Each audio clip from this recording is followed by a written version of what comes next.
Muita luz para você, meu amigo, minha amiga, paz do Senhor Jesus, Shalom Adonai. Se tu uma grande bênção, que as bênçãos do Senhor estejam sobre você, sobre a sua casa e sobre toda a sua família. Que Deus verdadeiramente lhe abençoe de uma maneira recalcada, sacudida e transbordante.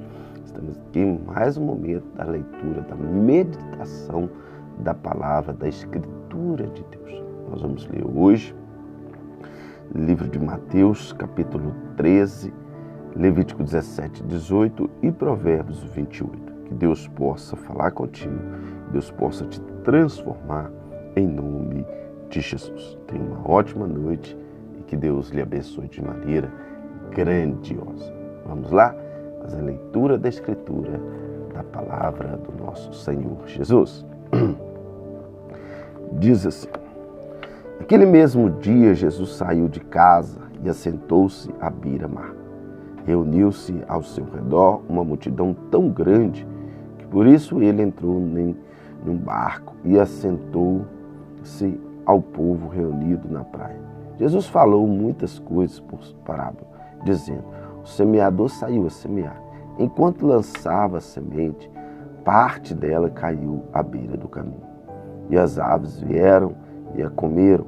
Parte dela caiu em terreno pedregoso, onde não havia muita terra, e logo brotou, porque a terra não era profunda. Mas enquanto saiu o sol, plantas se queimaram e secaram, porque não tinham raiz. Outra parte caiu entre espinhos, que cresceram e sufocaram as plantas. Outra ainda caiu em boa terra, deu boa colheita, a 100, 60, 30 por um. Aquele que tem ouvidos para ouvir, ouça. Os discípulos aproximaram-se dele e perguntaram: por que falas ao povo por parábolas? Ele respondeu: a vocês foi dado o conhecimento do mistério do reino dos céus, mas a eles não. A quem tem será dado, e esse terás em grande quantidade. De quem não tem, até o que lhe tem lhe será tirado. Por essa razão eu lhes falo por parábolas, porque vendo eles não veem, e ouvindo não ouvem, nem entendem. Nele se cumpre a profecia de Isaías: ainda que estejam sempre ouvindo, vocês nunca entenderam; ainda que estejam sempre vendo, jamais perceberão, pois o coração deste povo se tornou insensível, de má vontade, ouviram com os seus ouvidos e fecharam os seus olhos. Se assim não fosse, poderiam ouvir com os olhos, ouvir com os ouvidos e entender com o coração, e converter-se, e eu os curaria. Mas felizes são os olhos de vocês porque veem, e os ouvidos de vocês porque ouvem. Pois eu lhes digo a verdade: muitos profetas e justos desejam ver o que vocês estão vendo, mas não viram, e ouvir o que vocês estão ouvindo, mas não ouviram. Portanto, ouçam o que significa a parábola do semeador.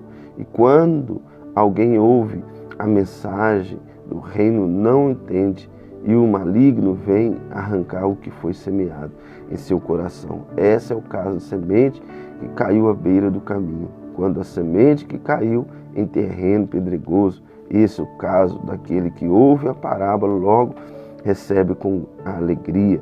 Todavia, visto que não tem raiz em si mesmo, permanece um pouco tempo.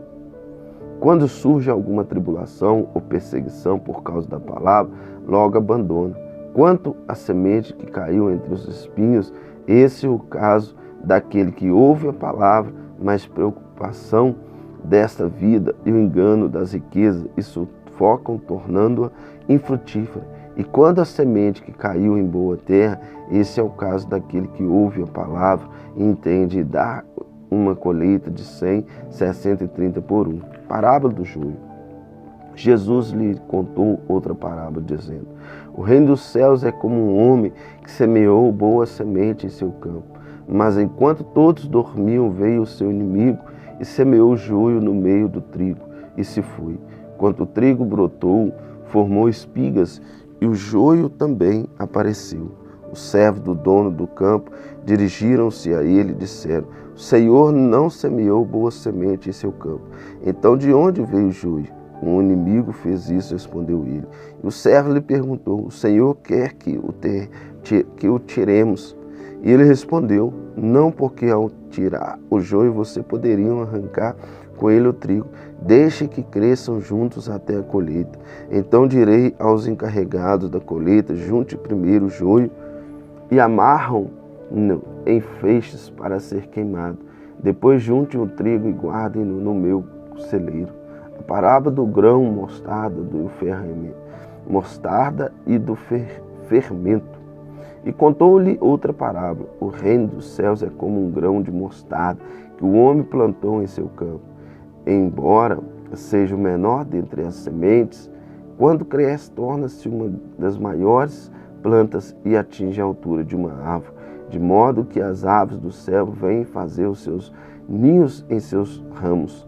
E contou-lhes ainda outra parábola: o reino dos céus é como fermento que uma mulher tomou, misturou com uma grande quantidade de farinha, e toda a massa ficou fermentada. Jesus falou todas essas coisas, multidão por parábola, nada lhes dizia em usar alguma parábola.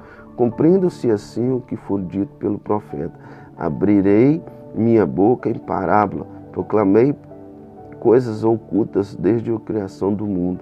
Explicação da parábola do joio. Então ele deixou a multidão e foi para a casa de seus discípulos, aproximou-se dele e pediram: explica-nos a parábola do joio no campo. E ele respondeu: aquele que semeou a boa semente, o filho do homem, o campo, o muda, e a boa semente são os filhos do reino, os joios são filhos do maligno, e o inimigo que semeou o diabo. E colheita é a fim dessa era, e os carregados de colheita são anjos. Assim como o joio é colhido e queimado no fogo, assim também acontecerá no fim desta era. O Filho do Homem enviará os seus anjos, e eles tirarão do seu reino tudo o que faz cair no pecado e todos os que praticam o mal. Eles lançarão no fornalha ardente, onde haverá choro e ranger de dentes. Então os justos brilharão como o sol do reino de seu Pai, e aquele que tem ouvidos ouça. Parábola do tesouro escondido e da pérola de grande valor. O reino dos céus é como um tesouro escondido num campo certo. O homem, tendo encontrado, escondeu-se de novo. E então, cheio de alegria, vendeu tudo o que tinha e comprou aquele campo. O reino dos céus também é como um negociante que procura pérolas preciosas. Encontrando uma pérola é grande valor. Vendeu tudo o que tinha e comprou. O reino dos céus ainda é como uma rede que é lançada ao mar, apanha toda a sorte de peixe quando está cheio. Os pescadores lhe puxam para a praia, então se assentam e juntam os peixes bons em cestos, mas jogam fora os ruins. Assim acontecerá no fim desta era. Os anjos virão e separarão os perversos dos justos e lançarão aqueles na fornalha ardente, onde haverá choro e ranger de dente. Então perguntou Jesus: vocês entenderam todas essas coisas? Sim, responderam eles. Eles lhes disse: por isso todo mestre da lei, instruído quanto ao reino dos céus, é como o dono de uma casa que tira do seu tesouro coisas novas e coisas velhas. Quando acabou de contar essas parábolas, Jesus saiu dali. Chegando à sua cidade, começou a ensinar o povo na sinagoga. Todos ficaram admirados e perguntavam: de onde lhe vem essa sabedoria, esses poderes milagrosos? Não é esse filho do carpinteiro? O nome de sua mãe não é Maria? Não são os irmãos Tiago, José, Simão e Judas? Não estão conosco todas as suas irmãs? De onde, pois, de objetivo todas essas coisas? E ficavam escandalizados por causa dele. Mas Jesus lhe disse: só em sua própria terra, em sua própria casa, que um profeta não tem honra. E não realizou muitos milagres ali, por causa da incredulidade deles. Amém? Essa parte das parábolas é muito interessante, né? Muito mesmo. lá 17 e 18 do livro de Levítico. Proibição de comer sangue. O Senhor disse a Moisés: diga a Arão, seu filho, e a todos os israelitas o que o Senhor ordenou. Qualquer israelita que sacrificar um boi, um cordeiro ou um cabrito dentre os fora do acampamento e não o trouxer à entrada da tenda do encontro para apresentá-lo como oferta ao Senhor diante do tabernáculo do Senhor, será considerado culpado do sangue. Derramou sangue, será eliminado do meio do seu povo. Os sacrifícios que os israelitas agora fazem em campo aberto passarão a trazer o Senhor. Entrega os sacerdotes para oferecê-los ao Senhor a entrada da tenda do encontro, e o sacrifício como oferta de comunhão. E os sacerdotes aspergirá o sangue do altar do Senhor, a entrada da tenda do encontro, e queimará a gordura como aroma agradável ao Senhor. Não oferecerão mais sacrifício aos ídolos em forma de bode, os quais prestam culto imoral. Este é um decreto perpétuo para eles, para suas gerações. Diga-lhes todos os israelitas ao estrangeiro, residente, que ofereça holocausto, sacrifício, e não trouxe a entrada da tenda do encontro para oferecê-lo ao Senhor. Será eliminado do meio do povo. Todo israelita ou estrangeiro resistente que comer sangue de qualquer animal, contra esse envoltarei, eliminarei do meio do seu povo, pois a vida da carne está no sangue, e eu dei a vocês para fazerem propriação por si mesmo no altar, e o sangue que faz propriação pela vida. Por isso digo aos israelitas: nenhum de vocês poderão comer sangue, nem também o estrangeiro residente. Qualquer israelita ou estrangeiro residente que caçar um animal ou ave que se pode comer, derramará o sangue e o cobrirá com terra, porque a vida de toda a carne e do seu sangue. Por isso eu disse aos israelitas: vocês não poderão comer o sangue de nenhum animal, porque a vida de toda a carne é o seu sangue, todo aquele que o comer será eliminado. Todo aquele que natural da terra ou estrangeiro comer o animal encontrará morto ou despedaçado por animais selvagens. Lavará suas roupas e se banhará com água, e ficará impuro até a tarde. Então estará puro, mas se não lavar suas roupas nem banho, sofrerá as consequências da sua iniquidade. Capítulo 18 de Levítico, as relações sexuais ilícitas. Disse o Senhor a Moisés: diga o seguinte aos israelitas: eu sou o Senhor, o Deus de vocês. Não procede como se procede no Egito, onde vocês morarão, nem como procede na terra de Canaã, para onde os estou levando. Não sigam as suas práticas as minhas ordenanças, obedeçam aos seus decretos, sigam-nos. Eu sou o Senhor, o Deus de vocês. Obedeça aos meus decretos e ordenanças, pois o homem que o pratica viverá por eles. Eu sou o Senhor. Ninguém poderá se aproximar de um parente próximo para se envolver sexualmente com ele. Ou eu sou o Senhor. Não desonre seu pai, envolvendo-se sexualmente com sua mãe. Ela é sua mãe. Não se envolva sexualmente com ela. Não se envolva sexualmente com a mulher do seu pai. Isso desonraria seu pai. Não se envolva sexualmente com a sua irmã, filha de seu pai ou da sua mãe, tenha ela nascido na mesma casa ou em outro lugar. Não se envolva sexualmente com a filha do seu filho ou com a filha da sua filha. Isso desonraria você. Não envolva sexualmente com a filha da mulher do seu pai, gerada por seu pai, ela é sua irmã. Não se envolva sexualmente com a irmã do seu pai, ela é parente próximo do seu pai. Não se envolva sexualmente com a irmã de sua mãe, ela é parente próximo da sua mãe. Não desonre a irmã do seu pai, aproximadamente da sua mulher para com ela. Se envolver sexualmente, ela é sua tia. Não se envolva sexualmente com a sua nora, ela é mulher de seu filho. Não se envolva sexualmente com ela. Não se envolva sexualmente com a mulher de sua irmã, isso desonraria seu irmão. Não se envolva sexualmente com uma mulher de sua filha. Não se envolva sexualmente com a filha do seu filho ou com a filha da sua filha. Não parentes próximos. E perversidade. Não tome por mulher a irmã de sua mulher, tornando-a rival, envolvendo sexualmente com ela, estando a sua mulher ainda viva. Não se aproxime de sua mulher para se envolver sexualmente com ela quando estiver na impureza da sua menstruação. Não se deite com a mulher do seu próximo, contaminando-se com ela. Não entregue o seu filho para serem sacrificados Moloque. Não profanem o nome do seu Deus. Eu sou o Senhor. Não deite com um homem como quem se deita com uma mulher. Repugnante.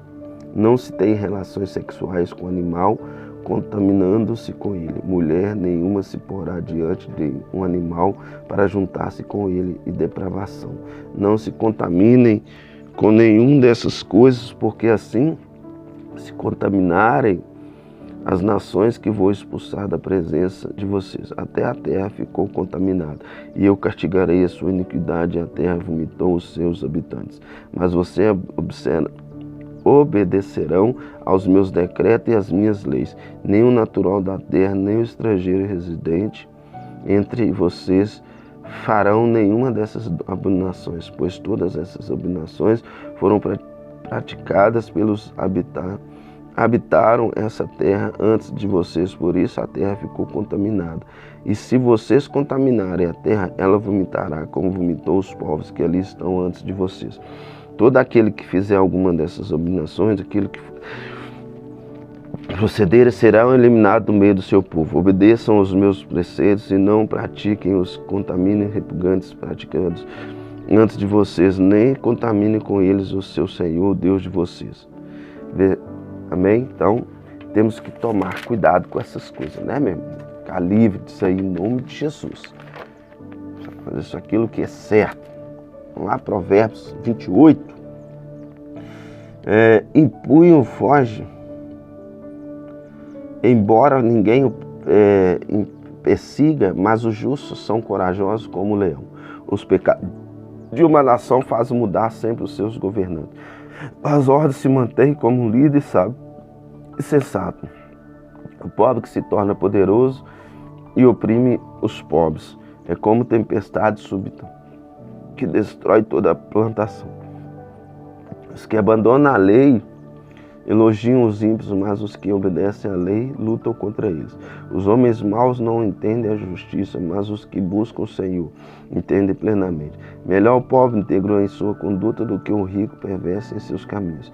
Quem obedece à lei, filho sabe, mas o companheiro dos glutões envergonha o pai. Quem aumenta sua riqueza com juros exorbitantes, ajuntam para algum outro que será bondoso com os pobres. Se alguém se recusa a ouvir a lei, até suas orações serão detestáveis. Quem leva o homem direito pelo seu caminho, cairá ele mesmo na armadilha que preparou, mas o que se deixa corromper terá boa recompensa. O rico pode se julgar sábio, mas o pobre que tem discernimento conhece o fundo. Quando o justo tribui a prosperidade geral, mas quando os ímpios sobe poder. Os homens tratam de esconder-se. Quem esconder os seus pecados não prosperará, mas quem confessar os abandonará e encontrará misericórdia. Como é feliz o homem constante no temor do Senhor.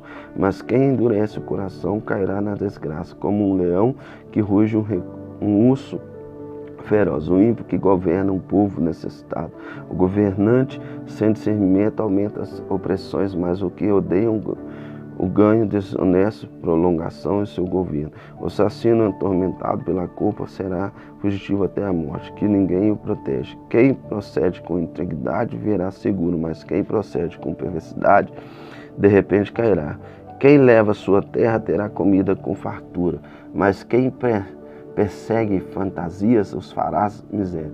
O fiel será ricamente abençoado, mas quem tem enriquecer-se depressa não ficará sem castigo. Agir com parcialidade não é bom, pois até por pedaço de pão o homem se dispõe a fazer o mal. O invejoso ou ávido do riqueza percebe que a pobreza o aguarda. Quem repreende o próximo obterá por fim mais favor do que aquele que só sabe bajular. Quem rouba o seu pai e sua mãe diz não é errado, é amigo de quem destrói. O ganancioso provoca brigas, mas quem confia no Senhor prosperará. Quem confia em si mesmo é insensato, mas quem anda segundo a sabedoria não corre perigo. Quem dá aos pobres não passará necessidade, mas quem fecha os olhos para não vê-los sofrerá muitas maldições. Quando os ímpios sobem ao poder, o povo esconde, mas quando eles sucumbem, os justos florescem. Amém? Que nós podemos sim encontrar as nossas riquezas, nossas bênçãos materiais, não passando por cima de ninguém, mas diante daquilo que o Senhor tem preparado para cada um de nós, em nome de Jesus. Que Deus te abençoe, tenha uma ótima noite, um grande abraço, um beijo no teu coração.